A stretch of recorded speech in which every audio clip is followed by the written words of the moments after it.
I'm Ashley Davies. Well, first of all, it was drums. The look of the drums has always got me in. Yeah. Like they're shiny, they're chrome, a lot of colour. I've always loved them. As soon as, once that kicked in, that's it, that was it. And, and I think I dig them more now than what I did back then.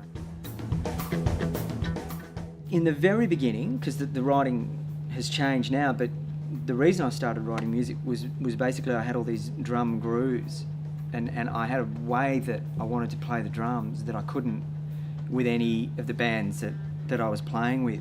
More often than not, it's the drums first and then I'll start writing the guitar over the top of it. There's two kits, usually it's two drum kits. Like there's a pretty primal sort of a kit and then a stock standard traditional type. With the first album, I just played on all of it, the guitar, the harp, and did a bit of singing. I had a guy called Tim Neal come in and do some Hammond organ. And on the new record, Muscle Drum 2, there's some other I've got trumpet and piano and Hammond organ and fiddle and banjo, and I've got a couple of extra players to come in to sort of do solos. I wanted a few more different solos this time. I mean, I can only solo to a point. I think it's about 5 years old now, but I'm actually doing a Ned Kelly show in Beechworth next month. They had this Ned Kelly festival. So it does come out every now and then, and it's one of those shows you can bring out every now and then, just given the subject matter. But, I mean, just quickly, I read a book about Ned Kelly by Robert Drew. Not necessarily just about Ned, but his whole family, what he was born into, right from an early age all the way through. Yeah. That fascinated me because I knew nothing about it, mate. Nothing at all. And I don't think a lot of people know much about Ned. As happens sometimes with music, you start writing with what gets you going. Yeah. And I had enough tunes to make a record, and then I hooked up with Ian Jones, who wrote a couple of books about Ned Kelly. Because Ian wrote the stories, I wrote the music, then we put a live show to it, which we've done at festivals and stuff like that. Oh, there'd be quite a few, because I mean, me and Matt had some great times because we got pretty busy and we did those great supports. I mean, Bob Dylan and Patti Smith were great, but then ZZ Top was great, I remember, and then I think we did Cold Chisel as well. Most of the time, I mean, playing music's pretty good.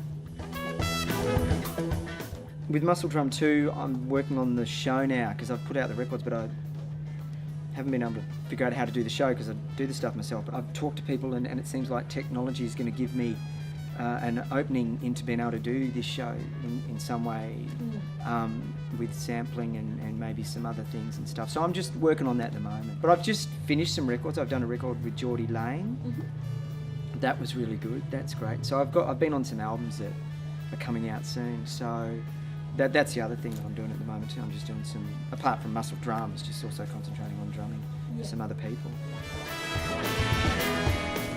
I think it's what a lot of people say, you got to really love what you do. I mean, the industry can get pretty crazy, I've had hassles sometimes.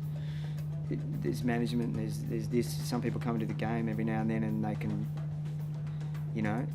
toss you around a bit.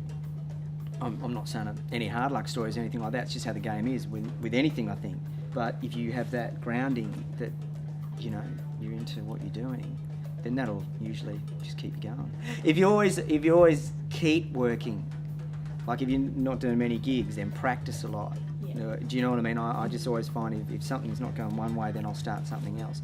I'll just always be pushing or working in some form, as long as you're moving forward. Any musical project, a fantasy.